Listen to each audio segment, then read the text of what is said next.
one of the ancient philosophers, one of the Greek philosophers said, it's the wealthiest person is not the person with the most money, it's the person who desires the least. Epictetus said that. And I think I've always tried to live by a lot of what Warren Buffett does. Epictetus, just desire less things. But in saying that, desire a lot of freedom. Desire things that do bring eternal joy and happiness. Hey there, I am Dr. Jason Balara, and this is the Know Your Why podcast, where we explore the why behind success. Every week, I meet with real estate investors, veterinary entrepreneurs, mindset coaches, authors, and fitness professionals to uncover their why and how it drives them on the winding road to success. What is your why? Hi everyone, I'm Jason Balara, and this is the Know Your Why podcast. Today I'm here with Lloyd James Ross, who's the founder and director of Money Buys Happiness, specializing in financial education, coaching, and events, top achiever in network and digital marketing. He's a 2 Club Award winner and Legacy Club millionaire. Lloyd, I'm going to stop there because, like I said before we started recording, it's all going to be way more interesting hearing it in your words than me reading it from the bio. But first, just thanks for being here. Thanks for coming on the show today. I'm really excited to talk and hear about you and share your story with the listeners. So thanks for being here. Yeah, of course. Thanks for having me on, man. I'm really excited to give value here as well and just talk about why it's important to know your why and where it leads you, I think, Awesome. So yeah, let's go. Yeah, let's start with your background. Tell us about yourself, kind of, what got you to where you are today, and then we'll just take it away from there. Yeah, well, it's really interesting. I mean, everyone has a story, right? And back in 2001, 2002, I graduated from university with my first degree. And back then there was no, it just wasn't the world it is today, obviously, because it was 25 years ago. And you had to either go to university or go to trade to make money, to get into life. And,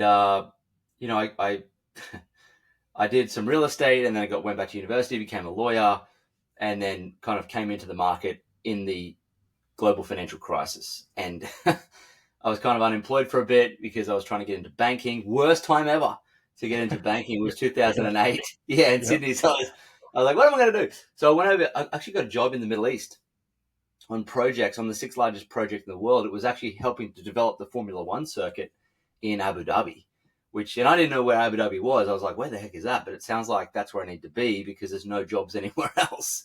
And so I went there and did that for a few years. And I guess part of the story of explaining I was in that job was that I was commuting 4 hours a day. And it was just like, it just gets at you and just starts to wear you down. And you start to have conversations with yourself about, did God put me on this earth to be in traffic? Mm-hmm. That's kind of what it came down to. I was like, well, don't know if that's what I was kind of put on earth to do. So I resigned. I actually read Tim Ferriss's book, The 4 Hour Workweek, and it inspired me to shift. And I left there. The reason why I've got a book called Money Buys Happiness is because whilst all my friends were buying cars and getting mortgages and so forth, I was actually saving some money so I could actually write my resignation letter and walk out of there with 40,000 cash on my hands to switch careers. So that's where I realized that money gives you choices and options, and that's where the happiness ingredients come from. So I was like, this is great. So I went into real estate with my dad for 7 years, and we turned around a family real estate business post GFC, which was super fun, really hard, a baptism of fire in entrepreneurship. And that's where I learned a lot of these skills of selling and marketing and running teams, and we rebuilt that back up together.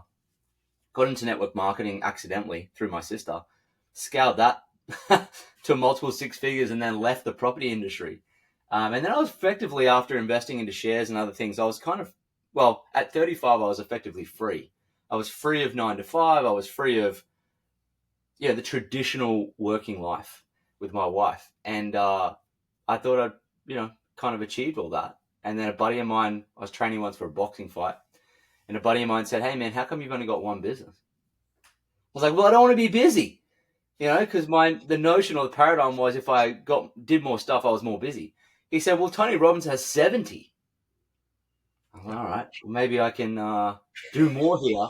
And so I was like, oh, well. Why are you being so lazy? Yeah, why are you being so lazy? Yeah. So I was like, well, I'll see what I can do. And I actually ended up building an education business because I think at that point it was like, well, I've achieved this and this, which is kind of unique. People do it, but it was fairly unique, I thought. And so, well, I'll write a book. And so I wrote a book, built some courses, and did some online education. And that went really well. And then I continued building that business, and we wrote a book called Money Buys Happiness. We've sold 30,000 copies of that. And I just wrote my newest book, which actually comes out in 2 months. This one was published by Wiley, which is epic. And this is kind of like the pinnacle of where that business went to. Yeah. And I'm really excited about that. But that education business is something I've been building for 5 years. And beyond that, I now got an events business, and we just bought our first laundromat because I was listening to Cody Sanchez for too long. But I've kind of built this. That'll do life. It. Yeah. I've kind of built this life. Like I'm recording this with you, and I'm literally in my cupboard at home. And I'm proud of that. It's actually in the book. I'm proud of it because I'm running 4 successful businesses from a small room in my house. Right. And what I love about it is my commute went from 2 hours a day back and forward, so 4 hours, down to 5 seconds. And I think that's what I'm most proud of. And my income went way up. So I think it's just inspiring for people to know that they can do those things if they want to. So that's kind of where I'm at now. Yeah. No, I love it. I love that message. I think, you said money can buy happiness, and it's people hear that saying sometimes, or that people like the opposite, like to say money can't buy happiness. Sure. What it buys is optionality, and when you said that, it gives you the and money buying happiness should not mean you buying things. It means making, like, I love the title of the new book, your hat. I mean, all of this stuff is like so right up my alley, like the time rich piece. It's like, I mean, I'm in my garage, like literally I'm in my garage that I built an office in with my own hands, built this office, and I sit in here and my I run a business from here. It's but like in the morning, my kids are up getting ready for school. I can come out and record a podcast, go back and have breakfast with them, walk them to school. Like that commute piece is just it really resonates, because it's like you're spending 4 hours in the car, and people do it 3 hours, 2 hours, 4 hours, whatever it is. Just think about that. Like, you get that back. If you get just that back in your week, 5 days a week, say it's 2 hours a day, like that's 10 extra hours of whatever.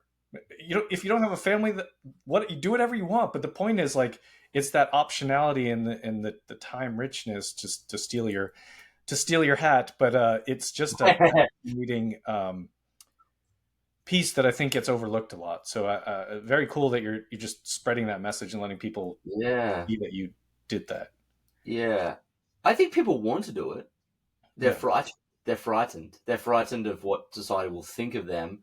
They're frightened of what if it fails. And I really believe they mistakenly think they're getting out of this whole game alive. Mm-hmm. And they're well, what if I said, listen, it's not going to end well for any of us. You do get this, yes? Like, oh, I forgot about that. Well, it's going to suck. And so you may as well just do what you want to do now, because, we're going to be 6 feet under at some point. So I always thought about that. And I thought, well, I actually had these conversations. Like, if I had a conversation with God, at the end of my life, let's say I lived till the age of 90, right? And I died and went to heaven in the pearly gates, and St. Michael's there with a big list, and he said, "Oh yeah, Lloyd Ross, yeah, we know of you. We what did you do with the 90 years on earth that God gave you?"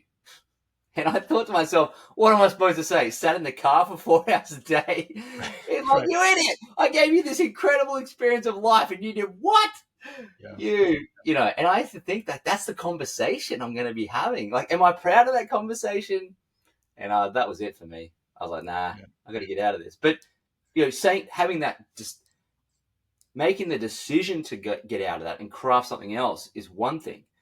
Then it's like, well, how am I going to do this? Like, what does this look like? And one thing I've learned in the whole game of life is that you don't have to work it out. entirely. You just have to make a decision that you want it. And just by having a change in mindset, your brain will start to identify patterns and opportunities that you'll now be open to because you made the decision. And that's kind of what they talk about with manifesting your life is once you make the decision, your brain's now identifying opportunities. And when they come, you're going to say yes because you had made the decision already. And so that's where you can kind of build the train tracks Mm-hmm.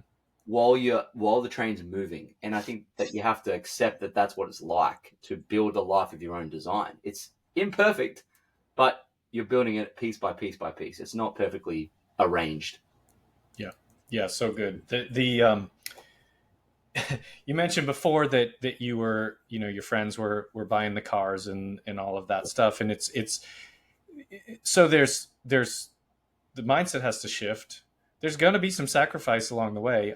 I think like it's a very some of those sacrifices, like not buying a new car, not not having the biggest house, like that's not a sacrifice to like realistically to get to something to live the life that you have now. Like giving those things up for a little while, Yeah. it's not a meaningful sacrifice. And I think if Agreed. people would let themselves believe that for a minute, like as part of that mindset shift that, hey, I do want something different than sitting in the car 4 hours a day. Like, but then also like, yeah. And that means, okay, I can't get a new car right now. Maybe I live in a smaller house. Like who cares?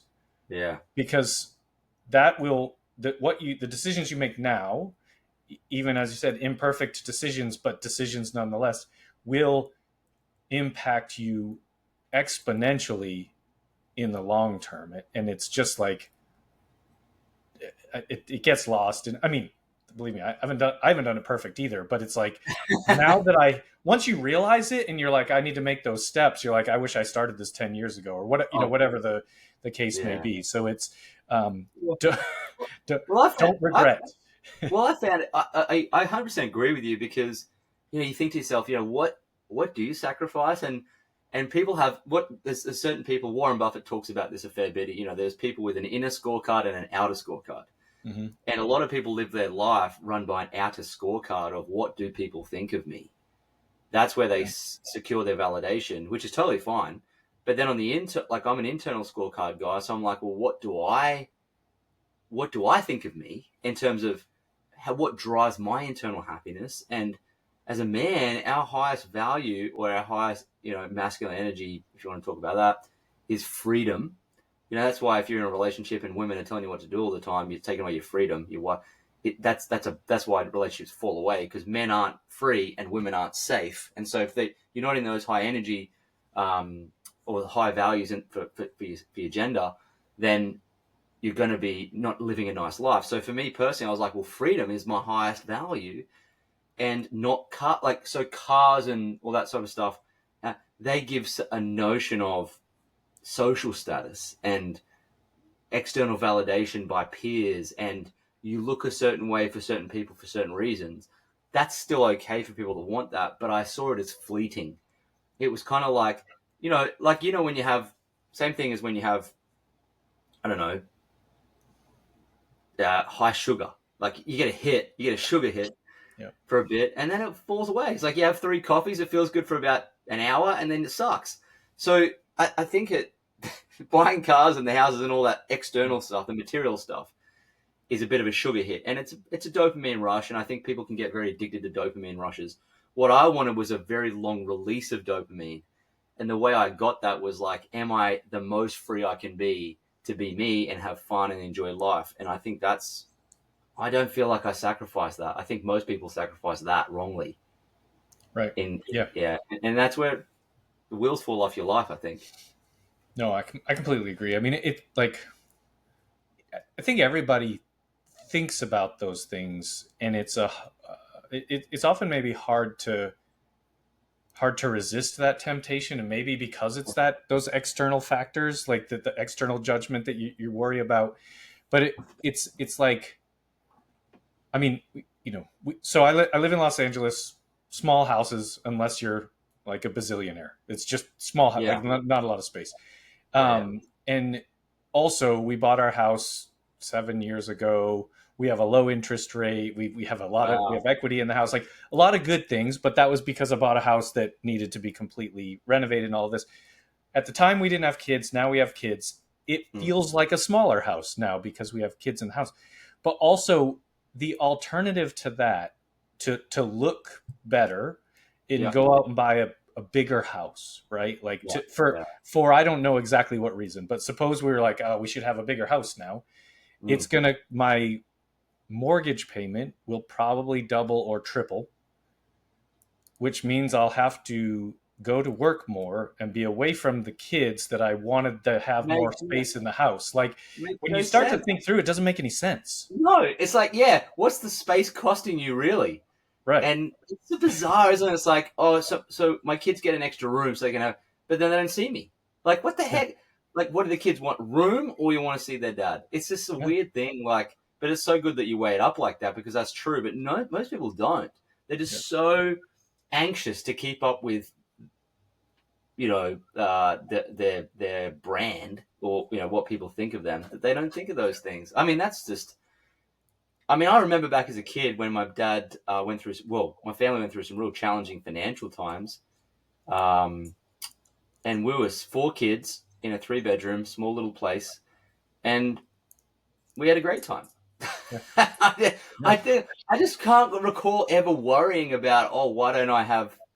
It's just such a low priority thing for kids. It just is. Oh yeah, they don't want more space. They want to be closer to you. I don't care. Like Yeah, it's like the more space we have, they're like, well, now they're still going yeah, to be climbing on me and jumping yeah. on me and all of that. Like Totally. Well, it doesn't change what they want. yeah. What's interesting because, like for 10, 11 years now, almost 12, my wife and I are in a 2-bedroom apartment. I'm renting. And it's really weird when I say that to people. Like, I'm a multi-millionaire and I have no debt, no consumer debt, regular car, lots of cash flow. Like, we could really level up and buy a multi-million-dollar house. I could buy a Ferrari, could buy a couple Ferraris. It's just that, and we're renting a little apartment, and I run events, and at the event, someone found out that I was paying $850 a week in rent for this waterfront property, and they just couldn't believe. They were just like, I'm paying €700. What? And it's just because I just neglected to level up the lifestyle along with the money. Now, there might be a time I do that, but it's not going to be for the reasons of what do people think of me. It's going to be for pragmatic, functional Right. reasons with a family expansion plan in place. But even then, it's going to take a lot for me to go, let's go. Because the interruptions of your life, even to move, the actual process of buying property with stamp duty and taxes and all that sort of stuff as well. Mm-hmm. Plus, who knows where interest rates are going to go now with the tariffs in place. I mean, and I think there's a lot of, and I've learned this from Warren Buffett, there's a lot of joy in keeping things very simple, basic. Like, I think Ben Graham, who is Warren Buffett's mentor, even said to him one day, Warren, let's go for lunch. And they went for lunch together in the cafeteria and looked around and said, Warren, you're not going to get joy from money with things. It's just, we're wealthier than everyone here, but we're having the same hamburger. Like, there's really not much you can do leveling up your life to really create that much extra joy once you have a certain level of wealth. So he said, be careful you don't play that game. It's just an unwinnable game. And so that's why I love the fact that I'm in a little apartment. And I much prefer that. I think it was, God, who was it? One of the ancient philosophers, one of the Greek philosophers said, it's the wealthiest person is not the person with the most money. It's the person who desires the least. Epictetus said that. And I think I've always tried to live by a lot of what Warren Buffett does. Epictetus, just desire less things. But in saying that, desire a lot of freedom. Desire things that do bring eternal joy and happiness, right? Like what you're doing. Exactly like what you're doing. Yeah. We're not saying don't have desires, just don't let someone else drive them. Like, that's really what it comes down to. Right. Don't let someone else do or tell you what the right thing. I mean, you mentioned the apartment, like I don't know who said this. I'm sure it wasn't a famous Greek philosopher, but I read this once where someone said, your rent is the most you'll ever pay each month and your mortgage is the least. and the push for people to buy a house because that's what you're supposed to do, like, Mm. doesn't always make sense. Like, it's fine, great if that's what you want. I like owning my house, but I also like I said, I bought a house that I was basically unlivable, so I could Yeah. inject my own sweat equity into it. But like Totally. the it's I would I would prefer to buy a house. I would prefer to own a house too. Like I'm all for it. It's just yeah, that I don't like buying overvalued houses, and right, I certainly don't like buying them at 6% interest rates. I mean, it yeah, like, and so how you bought your place would be an intelligent way to buy a place. I mean, if I lived in the United States, I would have bought a house because I could have got 2% interest rates and locked them in for 30 years. Now, you didn't have to be a genius to work out that that was a good deal. It's just in right, Australia, we don't have fixed rate mortgages for 30 years. So it yeah, weighing up options of like, what should I do with my money? mm, Yes, without a doubt, I wish I had have purchased this apartment way back then. But again, there's a thing called, my friends called the ball ache factor. And during that process, there's big bit of a ball ache to own this because there was special levies, there was sinking fund issues, there was big management problems in the building, there was a big crack in the main wall. That it's not as like, it's not sunshine and rainbows just because you own the yeah, house. right, But at the same time, I thought at the time back then, I was like, well, the 100 grand of cash equity that I needed to put into the place for a deposit, I felt like I could use that more effectively elsewhere at the time than just getting an 8% return on real estate. And it turned out that was correct. But mhm, so it's not that I didn't invest. It's just that I didn't choose to buy a home as my primary investment. But it doesn't mean I don't believe in it. I just like to get deals. So like if housing collapsed here and I could get a better deal, it's pretty obvious, and we had a bigger family, I would probably make that decision. It would right, make it would just make sense. And so I just don't want to do things for the sake of doing them. I want to do them because they make sense, not just financially for most people, but for me. And right, you did yeah, the same thing. Like you wanted this, you did it under your, you got the place, you got it, you renovated it, you got it for a good interest rate, you locked it in probably, you did it like before the boom. Like there's all these great, yeah, yeah. No, outcomes of that decision. that's exactly it. Is make the decisions that are financially make sense for you, and it's Yeah, just yeah, it's so often that gets missed, and I think it's definitely worth mentioning and sort of highlighting for someone who's made decisions that have. I love that you said I invested, I just didn't buy a house, and yeah, there's two things there. It's like people, there's always the common argument about is you're owning your own home an investment, and my point to that is it is if you treat it like one. yeah. If I think it is. which I did. Yeah. So No, I did. my Yeah, house is yeah, an investment, but totally. people don't. People buy the most expensive house they can afford. Yeah, There's no way for them to get any equity, and it's completely based on the market. yeah, The if that's not the right thing to invest in, it doesn't mean do nothing. It means mm, invest somewhere else in a business and whatever yeah. else that can help you for the future is the thing to do. Well, it's very interesting you say that too, because before I bought our latest business, which is that laundromat business, a buddy of mine said, "Hey, let's buy this apartment off the plan. We could live side by side." I was like, "Yeah, I'm open to that. I'll look at it." I put an expression of interest in. Then I ran the numbers. It was 2 million. It was $1.8 million. I had to put in a minimum $200,000 of cash equity. Then I had to pay about 100,000 in stamp duty. So I'm 300 grand in the hole. Then there was probably mortgage insurance of 50,000. So I'm 350 in the hole. And then I had to get a mortgage and pay 1,800 or sorry, 5 to 6 grand a month out of my own cash flow to Mhm. get this place. And I went, hang on a second. I could go buy this laundromat. It's pulling in 40% net, 40% gross margin. And after I borrow all the money to buy it, I'm making more than what that apartment will give me as an investment by fourfold, by Right. fivefold. So here I am thinking, that's a stupid idea to buy that. Why would I do that when I could buy this? And it just was like that easy decision. Like basically, to put it in a nutshell, we make as much off that laundromat business net income in our pockets than what a $2 million fully paid off property will give. And it was a tenth. I say tenth. It was an eighth of the price. Yep. So when you start identifying investment opportunities like that, the world changes. And I'll give you another example for the listeners, is without giving any financial advice, but there are opportunities in the marketplace, in the stock market, where you can deploy your cash and get a 10% pre-tax dividend return paid monthly. Mm. And so if you're talking about property investment to create some level of passive income, to get some level of freedom and choice, which is why people do it, do you want to put $1 million and get, you know, eight to 9,000 a month in pre-tax money with no effort, no upkeep, no tenants, no taxes, blah, blah, blah, blah, blah? Or do you want to buy a property and then basically have 4,000 net left over after all the costs and all the rigmarole and all the problems? Yeah. Which one makes more sense? And so when you start to weigh it up, what are the opportunity costs of buying a property investment versus other things? But one day that may flip again and go, hey, you can buy this property and get a feel. I remember during the GFC in North Dakota, which, a lot of people probably don't want to live in North Dakota because it's very cold. But I remember I was selling houses in the United States from Australia, and they were buying them with credit cards. And so in North Dakota at the time, I remember you could get 17% yield off your property investment.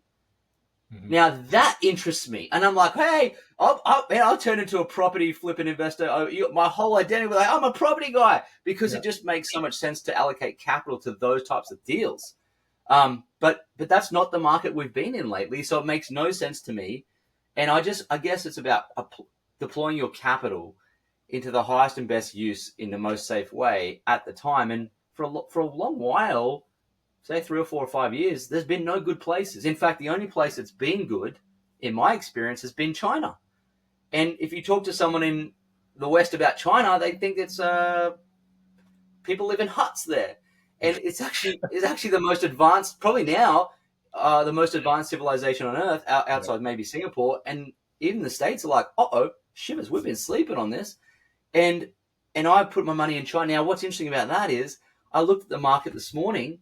Everyone's freaking out because of the tariffs. Liberation Day is kind of like lit up the markets. Yeah. Markets are falling. There's a big correction, 10, 20%. I looked at my portfolio, steady, because there was value in China, because everyone had just like thrown the babies out with the bathwater. So I guess the message I'm trying to impart is housing, stocks, whatever it is, there's some wonderful opportunities, but they're not always just like, let's buy a house or let's buy this. You got to decide when, why, and you got to make the numbers work. Mm-hmm. Otherwise, you're going to work more. And who wants to do that? I mean, yeah. And anything but that. No, I completely agree. I think there's one thing I feel like I have realized in the investing world is adaptability, and you got to know. Got to know something about, you got to know a little bit, right? So you've got to put some time into learning about whatever asset class you might be considering, but like not so much that it keeps you from doing it, not so much that it keeps you from taking action. And so it's like, you don't want to be stuck in analysis paralysis. Exactly, right? Like you bought the laundromat. Like you don't say, okay, I'm going to go get, a doctorate in running a laundromat. Like, no. Find a laundromat that the numbers make sense and buy it and run the laundromat. Like it's just kind of how you do this stuff. Yeah, well, I think it's like too, when the numbers stack up, they have to stack up pretty well. And it's called the margin of safety. And Warren Buffett's obviously a big fan of this. Ben Graham taught him that. It's a big investing principle. But like, what's the margin of safety if I'm wrong on the numbers? And so when I looked at that business to buy it with my partner, because I actually couldn't run it myself, because I can't even hang my own pictures on the wall. I'm just, craftsmanship is not at the top of my list of spiritual gifts. Sure. And so I was like, well, I'm not going to run the hand. I don't know how to run. I don't even know what I mean, I'm a numbers guy. And so I put in a partner. He said, I said, let's do this. And he was going to run it and I would, finance it. And so he made a deal and he's running the thing. And now I'm not in there. I've only been there twice. And, but it was such a easy, it was making so much money for the price that I realized that even if I was wrong by a margin of say 10% or 20, I would still succeed. Yeah. So they're the types of opportunities where you got to get kind of bashed over the head with it. Like, oh, this is so good that if I'm wrong, I still don't lose money. And there's this principle that Manish Pabrai, who's was friends with Charlie Munger before he died, and he's friends with Warren Buffett. He has this thing in his book called The Dando Investor. It's called the Dando Principle. And it's where when you take an investment, heads you win, but tails you don't lose too much. And so it's like, what's the downside protection? So when you're assessing an investment, you've always got to look at what's the worst case scenario here. Like if I bought a property and I couldn't rent it, what would happen to my finances on a personal level? Yeah. How could I sell it? And if that margin of safety or that cushion factor, that buffer is not really built in, then it's a no. And I think if you're looking at investments, if it's a maybe, it's also a no. And the reason for that is because there will always be great deals. Well, there will at some point be another great deal. There's not that many, but there'll be another one. And you've got to just swing at those ones that are an absolute no-brainer. And that's where you don't want to get stuck in analysis paralysis. But the numbers have to stack up so much and so compelling that you feel like an idiot not doing it. And that's when you've got to have conviction and swing. Yeah. Otherwise, I completely agree. And I think that it's interesting because in general, the markets tend to get hot at the wrong times, right? Like this is the Warren Buffett philosophy of be greedy when others are fearful and fearful when others are greedy. Yeah. But it's like we had the run up on real estate leading up to 2008 was like actually better time to buy in 2009, 2010, 2011. Like that was when it was really good to buy real estate in the commercial real estate space that we're in. Like everybody was buying leading up to 2022. The rates shot up, and like realistically now's the time you should be buying, but everybody's afraid of it. Like there's just and so a lot of times the stuff happens backwards. But I think what you just said about like the deal should make so much sense that it's almost like what you can't, you should feel like you should do it correctly, do the math correctly, not speculatively, but then you should feel like it's almost too good to be true. Like, it should look like that initially. And then once you dig deep into the due diligence, it should prove that it is not too good to be. Your diligence needs to support that feeling. And you're like, okay, now I shouldn't say no. And it's the analysis on the underwriting, however you want to refer to it, but it should be based on as things stand now, which I think what happens a lot of times in real estate is we look at what's it going to look like in 5 years or 10 years. Yes. Well, who knows what's going to happen between now and then. So totally. The way you framed it was perfect.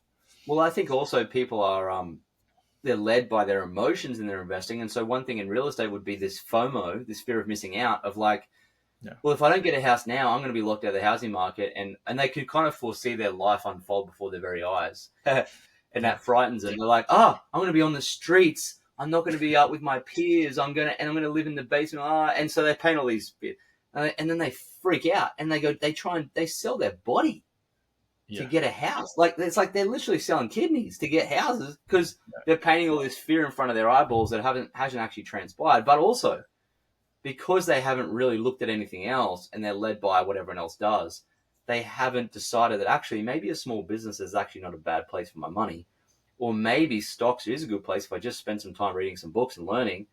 I could do that, but they don't. They just think that housing is the be all and end all forever and ever. Amen. And of course, that limits their opportunity. And so that's why things like invest in yourself are some of the best pieces of advice, because if you do, and you have knowledge and experience and skills, you can actually do what others don't because you've actually just done that little bit extra. And that's what people, without a doubt, the best investment is in yourself, because when push comes to shove, you can then make those very intelligent decisions to get ahead, where other people freak out or are led by their emotions. Yeah, I completely agree. Lloyd, let me switch gears so I can get a chance to ask you the questions I like to ask every guest. And the first one is based on the name of the show, being Know Your Why. So what is your why? We've talked a lot about kind of the philosophy and the goals you have around again, love the hat, but being time rich, and so Yeah. what what drives you? I mean, I know you said you're already at a point where you're in a pretty good position. So what keeps you moving forward? Well, it's really interesting because I was taught by a business coach once that there are two types of motivators or whys. There's an away why and a toward why. Mm-hmm. And I said, what's that? And he said, well, an away why is where you're running away from stuff. You have an away energy. You're something of pain is there and you're moving away from it. Totally fine. And he said, then there's a toward why. And that's where you're kind of inspired by something and you're running toward it, like the carrot. So it's like running away from the stick or towards the carrot. And then both are fine, as long as they're motivating you to get after it. So for me, I've got it a big away why. And my away why is I never, ever, ever want to be in a job ever again. It's so demoralizing. It's soul destroying for me. I have a psychological impairment when it comes to jobs. And it's so painful for me to commute and be in under someone else's power. Yeah. That my real why is I never want to go back to that. And that drives me every day. And people say, oh, that's unhealthy. Well, is it unhealthy? I don't know. I also have this toward of like, I also want to, when we have a baby, to be able to actually sit there and just spend all day looking at it. Like that's also a big motivator. And I noticed when I was younger that it looked really hard to have kids. Like people they were just cooked. They were like, oh my God, I've no time. There's no money. Save yourself. But I didn't want to be that. I'm like, well, that sucks. What if we could build a lifestyle to an extent, as much as we possibly could, because you can't ever be fully ready, no doubt, but where you could actually have some flexibility to be there and do all the things you want to do with your kids. And I guess that's a bit of a selfish thing too, because sometimes the kids don't care as much what you think that you're there, but what I want to do. So setting up a life of choice to also do the things. I love writing books. I love investing. I just want to do more of the stuff that I loved. So I guess the why is eliminate the stuff you don't want to do, which I was good at. I was like, I ain't doing that. And then maximize the stuff you want to do. And I think that is the life by design is the why. That's why I do what I do, because you only live once. Why make a big error and waste it? Yeah. No, fantastic. When people hear this and they want to connect with you, what's the best way for them to reach out? Well, you can follow me on Instagram. Pretty active on there, and that's at Lloyd James Ross. That's my full name, Lloyd James Ross. I'm on Facebook too. And if you go to my Instagram, though, you can access my free YouTube and podcast and content. Love it. We'll get all that in the show notes. Lloyd, thanks for coming on the show today. Thanks for everything that you shared. I don't think I could possibly agree more than most of what you said. I really think that just the goal really needs to be time freedom. I mean, ultimately that's what money can buy you, is that optionality and time freedom. So thanks for being here. Thanks for sharing everything that you did. I truly appreciate it. You bet, man. Thanks for having me on the show. Appreciate you, and look forward to the drop. Yeah. Folks listening, make sure you connect with Lloyd. Please like, rate, and review the show so we continue to get more great guests. And as always, thank you for listening. Hey there, I am Dr. Jason Balara, and this is the Know Your Why podcast, where we explore the why behind success. Every week, I meet with real estate investors, veterinary entrepreneurs, mindset coaches, authors, and fitness professionals to uncover their why and how it drives them on the winding road to success. What is your why?